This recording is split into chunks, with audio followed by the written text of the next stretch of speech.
as well as religious leaders, and it is a forum that started yesterday and will be running all the way to tomorrow. As we speak, the Commission has been having that sitting since yesterday, and I want to speak to some of the people involved, right from the representatives of the NCIC, as well as the aspiring leaders who are here, as well as those from the National Government Administrative Office, that is including the Deputy County Commissioner. But let me start with one of the aspirants who is amongst the beneficiaries here, and that is Grace Karuga, who is intending to unseat Nakuru Town East Member of Parliament David Gikaria. Grace, thank you so much for speaking to us. Kindly put on your mask and then tell us about this forum that you've been having since yesterday with the NCIC. You politicians have so far, many times, been cited as the ones who sort of fan violence and fan animosity amongst people. Do you agree with that in the first place? Thank you so very much. My name, as you've heard, I'm Grace Karuga, aspiring Member of Parliament here in Nakuru Town East. One thing I want to actually acknowledge about the forum that we've been having, I can say this is NCIC, whatever the trainings that they are doing, they are so timely, considering elections is just like 10 months away from now.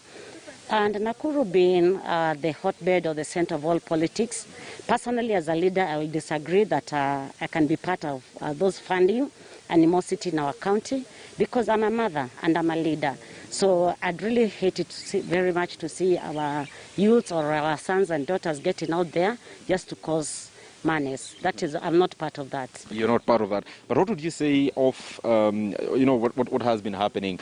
Many other times that you talk about animosity happening, any time we talk about political intolerance, politicians are clearly behind it. Anytime we see, say, a politician is heckled at a certain place, youth throwing stones all over, you can actually trace that to yet another politician. And this being a hotbed, especially Nakuru, we have seen what has happened in the past. What did you say from these particular forums that have been organized by the NCIC?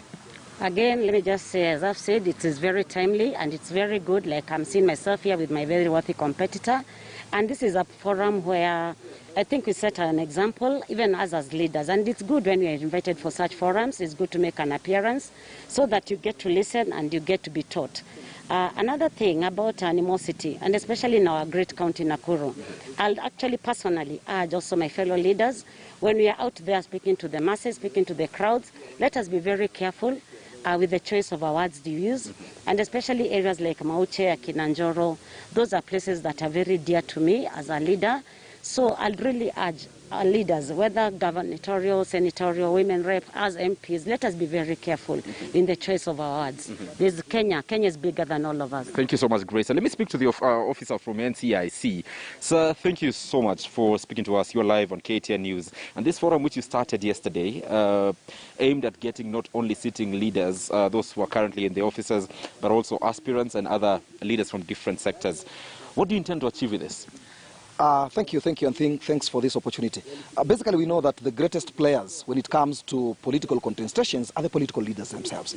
These are the people who, in one or the other, they can be able to unite the nation. But of course, on the other side, they can also be in a position to divide the nation.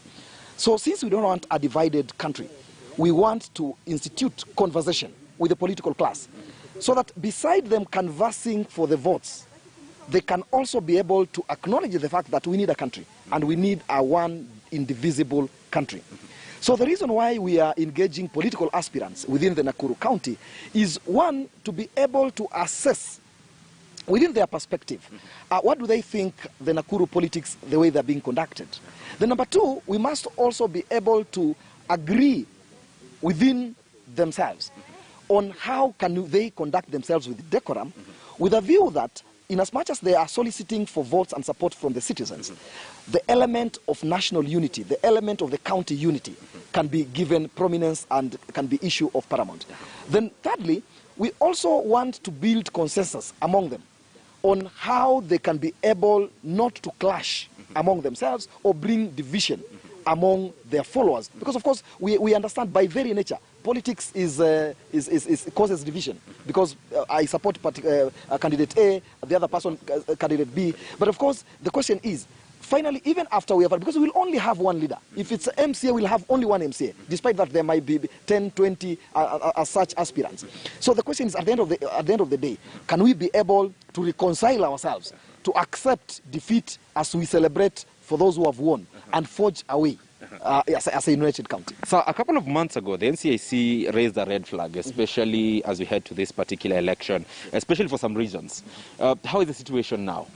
We appreciate, because of the interventions which the Commission together with other partners have undertaken, at least we have seen some sense of soberness. Of course, you can recall last week we had different political leaders visiting the home, what you can say the bedrock of their opponents. And you could see there was no stone throwings, there were no harsh words, and so on and so forth. And this is the mature politics we want. That even if I'm in disagreement with you, but I can be able to give you space to articulate your views. But what we can say, we need to continue being vigilant. We are not yet out of the woods, because politics is very fluid. Today, things might be moving on so well, so smoothly. Tomorrow, just because of one or two misguided characters, we change the whole scenario. So we must be vigilant. We must bring on board other agencies, other civil societies, other organizations to ensure that the grounds which we have so far covered can still be maintained and even upscaled, to ensure that even as we are approaching the general election, we as citizens, we can be able to appreciate each other and celebrate our diversity. And lastly, before I speak to other people, and very briefly, there was a time you actually gave a list of fame and list of shame for those who are sort of bringing integration, as well as those who are fanning animosity. Is that where it ends? Beyond, what happens beyond the list of shame and list of fame, I mean, amongst our leaders? Thank you. There are two things which we must be able to appreciate. Number one, that list itself is meant to discourage those who are engaged in vices, and celebrate and encourage those who are engaged in virtues. But again, remember, we have got what we call the Leadership and Integrity Act. So if you are a political leader and on a number of occasions you are finding yourself in our bad books, then that itself is one of the reasons why we can request you be barred from contesting. Meaning you shall invoke Chapter 6 on leadership and integrity. Absolutely, in partnership with other government agencies as well. Thank you so much. Thank you so much, sir, for speaking to us. And George, perhaps very briefly, let me speak to the Deputy County Commissioner, Nakuru West. And sir, issues animosity and issues cohesion is right at your doorstep. We have seen Nakuru West, when we had by-elections, especially in London, lots of animosity. How is the situation right now? The situation is not badly off. Since then, we have tried as much as possible to preach peace, especially in our barasas and in meetings like this one. And we have seen some change. We are so much optimistic that Kenyans will not rise against each other. We have few politicians, however, something to note, that we have put in our radar. And quite a number of them are preaching using gangs. In Nakuru we have quite a number of gangs, organized criminals, illegal organized criminal gangs. And those are the avenues they may want to use. But let me tell you this, we are alive to the fact that that is where we have a loophole, and we are going to arrest it.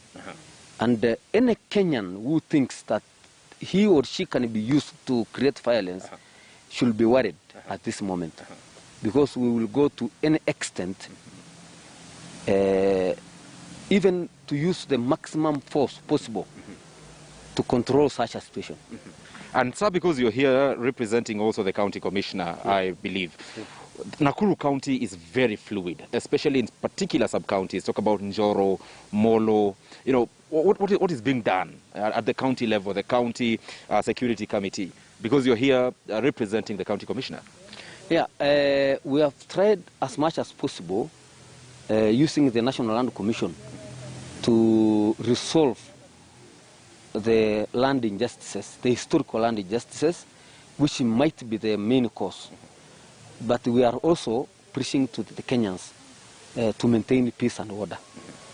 Two, we have amassed a lot of resources such that we have actually set regional and county security teams so that we can organize ourselves, so that we can know what resources we need in 2022 during the election day.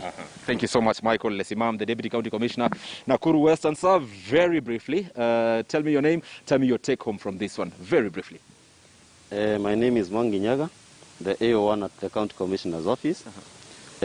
Our take home from this meeting is that towards the 2022 general election, we will have a peaceful general election before, during, and after. Thank you so much. Of course, Nyaga did not expect the mic to go his way, but of course, it was important to get to know what his take-home is. And George, you have had it from Nakuru County, one of the fluid areas in this republic, even as we head towards the next general election, and even through the election, the campaign period, the NCIC putting the best foot forward to ensure that they curb or they arrest any threats to the country's security and this region's security in terms of political intolerance and animosity that is happening. This is something we shall be covering and talking to different leaders, even as they bring this particular forum to a close tomorrow, to get to know what it is they will have decided on and the way forward. And even as other leaders across the country move around preaching peace and stating that this time then the politics should not be about tribes, should not be about the differences that we have, but what the agenda that each political divide has. And that's what Kenyans should be looking for, even as we head to the next election. George. Indeed. Thank you so much, Ibrahim Karanja, and we hope that we will have a peaceful election come next year. Ibrahim Karanja joining us live from Nakuru. Away from that, the main suspect in the murder of upcoming athlete Agnes Tirop was on Monday arraigned in Iten Law Courts, where he is staring at a potential murder charge. The suspect will remain in police custody for 20 days as police rush to complete investigations. This happened as elders drawn from the Kaplelel clan in the county of Nandi conducted a cleansing ceremony in the house where the 10,000 meters bronze medalist was allegedly killed on Wednesday last week. The elders held a cursing ceremony in the house located in rural estate in Iten town